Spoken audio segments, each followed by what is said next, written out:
So I want you to imagine building this like multi-million-dollar medical practice. Okay, sounds good so far. Right. You hire these top-tier specialists, you invest in state-of-the-art MRI machines, you build out this beautiful facility. Yeah, you've got a packed waiting room every single morning. Exactly, every morning. And then out of nowhere, you lose $500,000 simply because someone somewhere forgot to check a single box on a digital form. Oh, wow.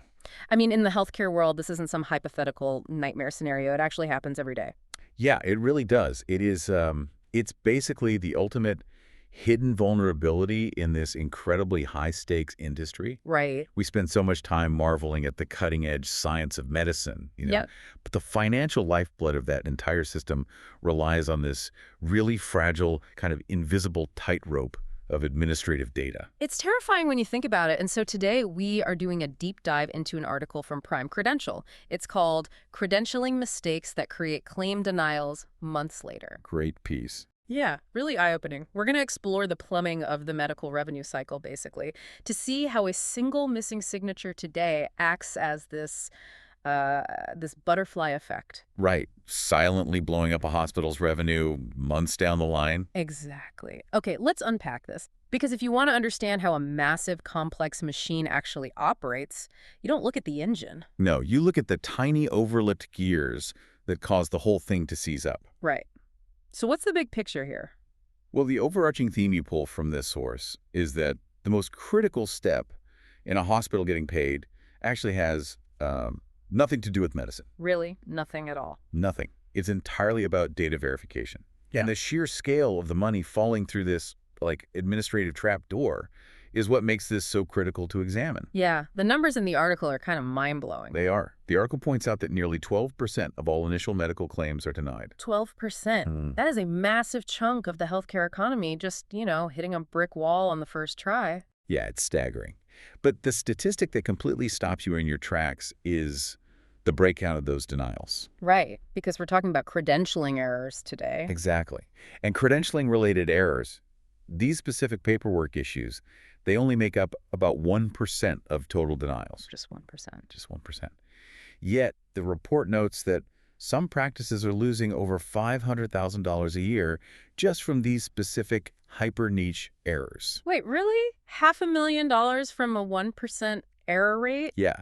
Cumulatively, hospitals are bleeding an unbelievable $8 to $20 billion annually just trying to battle denials across the board. Okay, hold on. The math isn't adding up for me here. How so?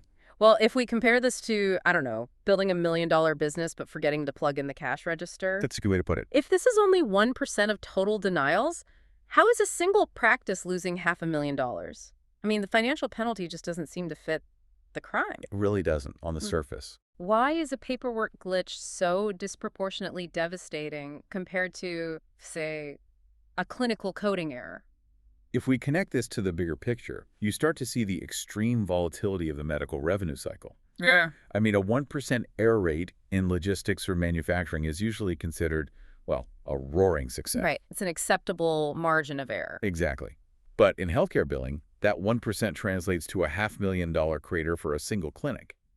And the disproportionate financial damage really comes down to the compounding cost of rework. Rework in the claims. Yeah, and the systemic nature of the blockage. The source notes that the administrative cost of reworking a single denied claim is an average of $118. Oh, wow. Just to fix one claim. Just one. That is the cost of a human being sitting at a desk, tracking down the specific error, making phone calls to insurance reps, navigating all those different payer portals. And physically resubmitting the documentation. So if you have 1,000 denied claims, you're spending over $100,000 just in payroll to fix them.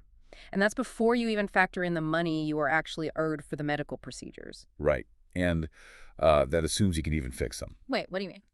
The real devastating blow here is that over half of all denied claims remain unpaid permanently. Permanently. They just never get the money. Never. When a credentialing error occurs, it doesn't just affect one isolated patient visit. It affects every single patient that specific provider saw over a prolonged period. Okay, let's walk through how a doctor actually ends up in this situation. Because the article refers to this as a provider being in, quote, limbo. Yeah, the limbo state. What does that actually look like on the ground for a medical practice? Well, providers frequently start billing before their credentials are fully locked in with every single insurance network. I see. Because they want them working right away. Right. There is immense operational pressure to get a newly hired doctor seeing patients immediately. I mean, you are paying their salary after all. Yeah. Yeah, that makes sense. Sometimes payers allow limited retroactive billing, No. but it is a massive gamble. So you're essentially letting a highly paid specialist work for free and just like crossing your fingers that the paperwork catches up. Basically, yeah. The source lists the specific errors that trigger this limbo state, and they are incredibly mundane. Like, we aren't talking about a fake medical degree here. No, not at all. We are talking about missing malpractice records Hmm. or a single missing board certification document. Or even more granular data points, Like- right? Yeah, a major culprit is the wrong taxonomy code. Taxonomy code. Yeah, a taxonomy code is a highly specific 10-character alphanumeric string that classifies the exact type of specialist doing the work. Okay.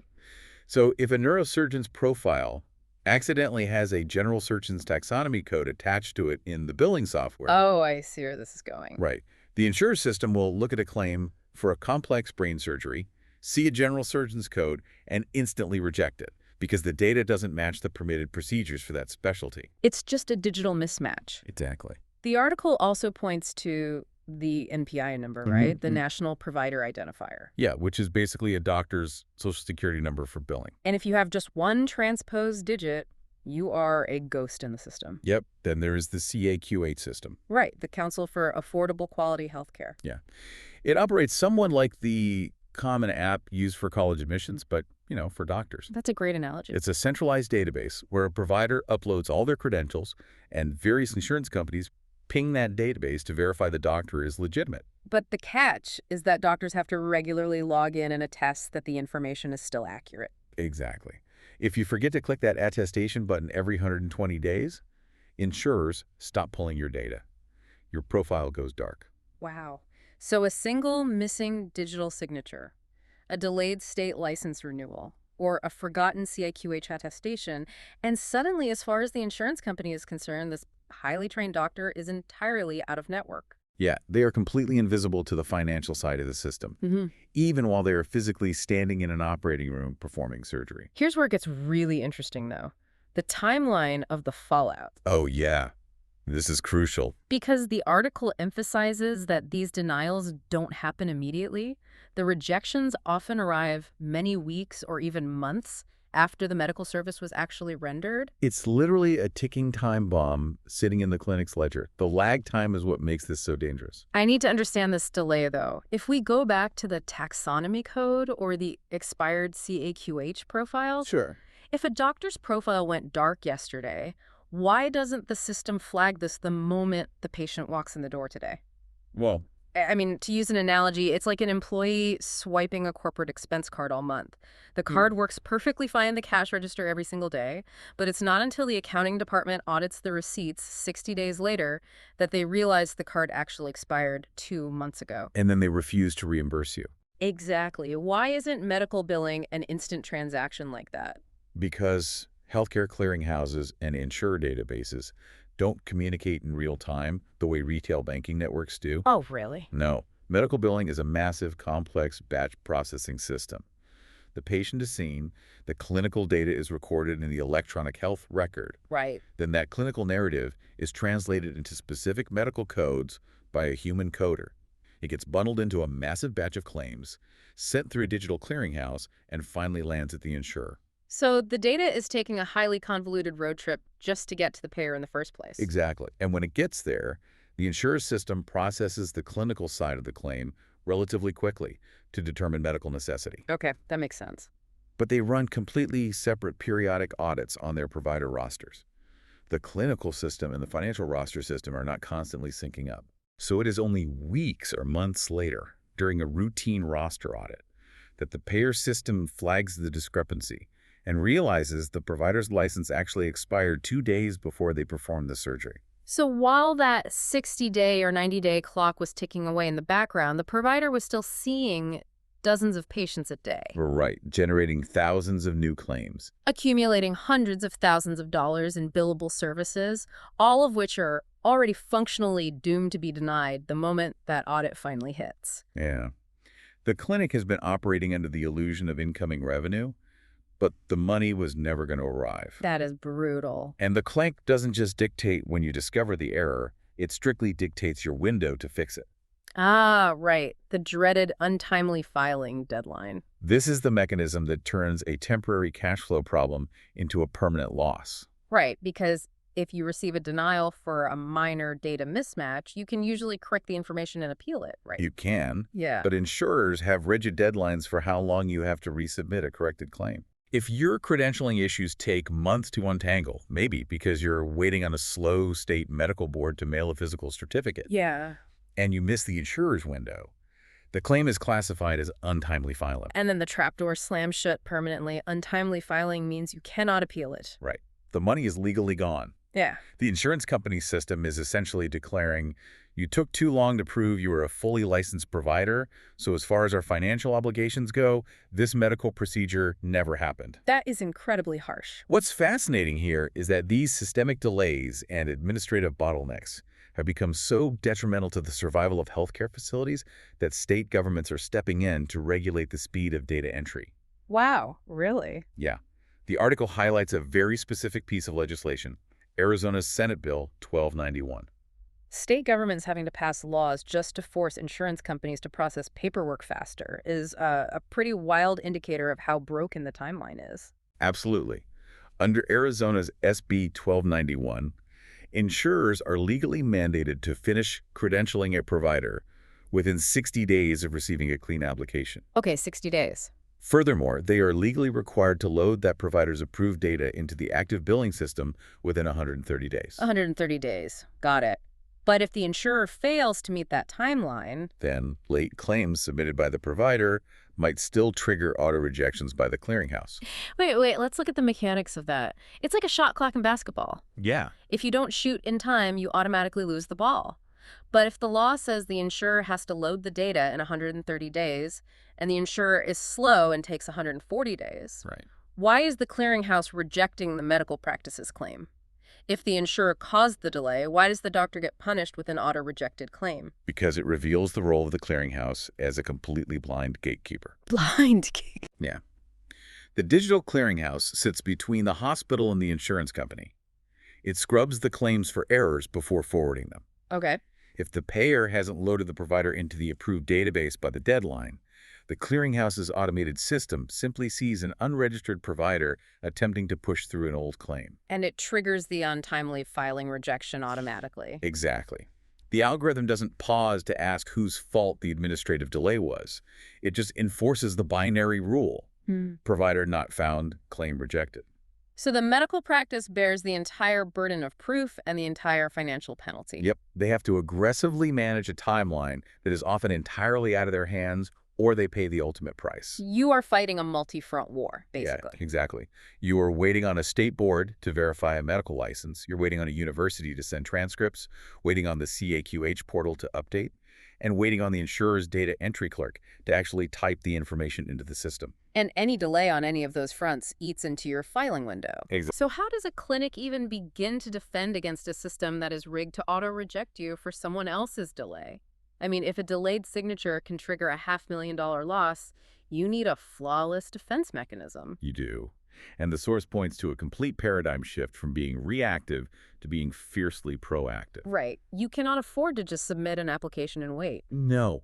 Before a single claim is ever submitted, practices must audit every single data point in a credential profile, verifying state licensure numbers, confirming the exact dates of board certifications. Ensuring the NTI data perfectly matches the taxonomy code for every single provider. Exactly. All of it. And gathering the data is only step one, right? Yeah. The article emphasizes the critical step of confirming transmission. This is huge. You can't just upload the file to a payer portal or drop a packet in the mail and cross your fingers. Yeah, practices have to insist on a formal acknowledgement of receipt.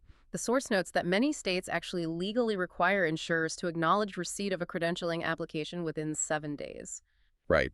And if a practice isn't meticulously tracking that specific 7-day window and aggressively following up on day 8, they've already surrendered control of the timeline. Wow.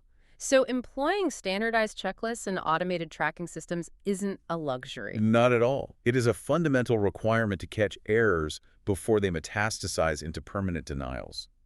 The article breaks down the timeline bottleneck, and this is where you see why proactive management is so vital. Oh, definitely. Because the normal credentialing process, gathering the data, submitting it, waiting for the committees to review it, and getting loaded into the system takes anywhere from 90 to 180 days. Half a year. Half a year. A doctor has to wait half a year just to get permission to be paid for their work. Which raises an important question about resource allocation in healthcare. What do you mean? Why would any medical practice attempt to manage this labyrinth manually when specialized automation is the only realistic way to survive those 130-day legislative deadlines?